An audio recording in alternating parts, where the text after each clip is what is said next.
Hey, how's it going, guys? Welcome to another book review. This is part two of The Fellowship of the Ring, and I must say, it is a great book. If you have not read this book, I strongly, highly, very much so recommend you read this book. Um, like I said in the last episode, it's very captivating. I don't think there's going to be anything new said, really, since the last episode. Um, But to catch you up, I was about halfway through the book in part one, and I've now finished it, and I'm still pleased. Sometimes with books, especially long, big ones like this, once you get to the halfway point and you're trailing off towards the end, it kind of gets weary and dreary, and it leaves you kind of, a little bit disappointed with the second half, maybe because the author gets lazy, I don't know, or maybe because I get mentally lazy, it could just be a me thing. But no, whole way through, I was thoroughly hooked. My imagination was captivated to the max. Just the way J.R.R. Tolkien, I cannot pronounce his name, I'm sorry. J.R.R. Tolkien just describes things in such immense, just such vivid detail. Like, for example, one of the ways he described mountains was like hard, like broken teeth. Like, you can only imagine like these like spooky, spiky, like mangled mountains that are just like all broken and like shattery off in the distance in this gray, smoggy, like evil looking place. And it's just like, oh, like the mountains resemble broken teeth. Like, who describes things like that? It's actually amazing. It's really like art with the pen, clearly. I'm pretty much just rephrasing last episode. That's the dinner bell there. But I'm not going to leave you guys hanging on that. Um, but yeah, the Fellowship of the Ring. Um, it really puts you in the place of Frodo Baggins. And I think a lot of people can relate to Frodo Baggins. Not to go too much into details to cause spoilers, but of course Frodo is a hobbit, and the hobbit people, they're a kind, merry, simpler folk.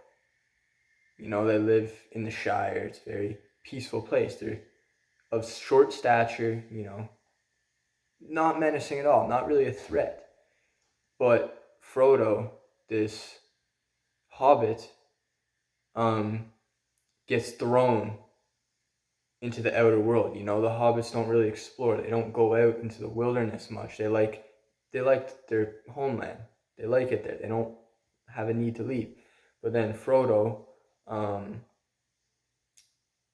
like his predecessor, or like I think it's his adopted father, uncle, Bilbo, like Bilbo, gets thrown out into this adventure. And, people call them halflings, they're just like, oh, look at this unassuming little hobbit. But along the journey, he's surprising even Gandalf. He surprises Gandalf. He surprises all the people in his company, with his courage, with his heart, with his determination. And that's inspiring. And I think a lot of people can relate to that. It's like the underdog story, right? Frodo, just this short, unassuming little hobbit guy, goes out into the vast wilderness, called to adventure, and um, ends up surprising his companions along the way. And yeah, you really get put into that mindset, and it inspires you.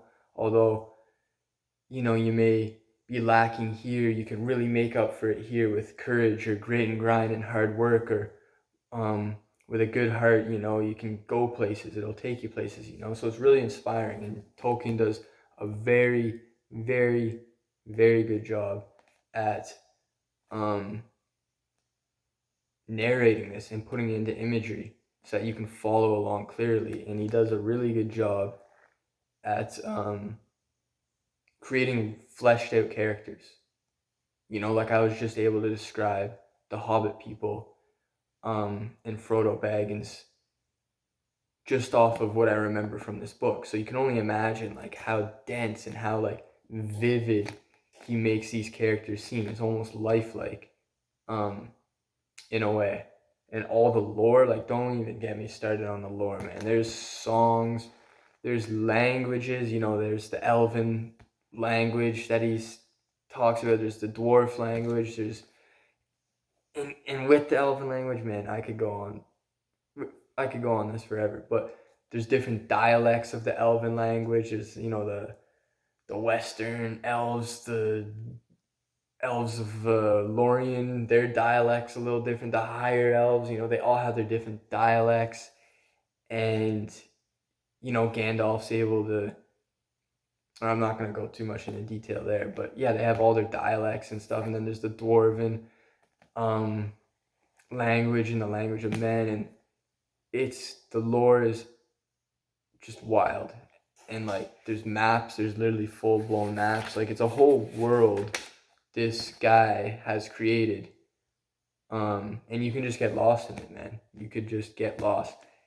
And kind of what I relate this to is if you've ever played Skyrim, just the sheer vastness, just the mythology and the lore and the underlying symbolisms and imagery is very much like this.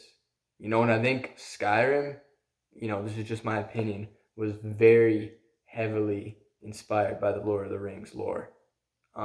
Very much so. I think that thought just kept reoccurring as I was reading this book. I was like, yeah, Skyrim, you got a lot of your you got a lot of inspiration from this book here. But it's great, no knock on Bethesda there, but yeah, not to get too far off topic there, but it just goes to show that like there's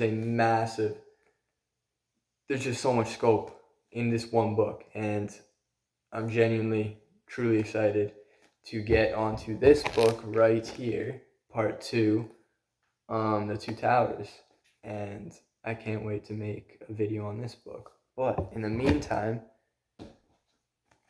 Fellowship of the Ring, great book. Strongly recommend. You give it a read if you haven't. I'm surprised I haven't read it already, to be quite frank. But yeah, anyways, I hope you like this book review, and I'll see you next time, guys. Peace out.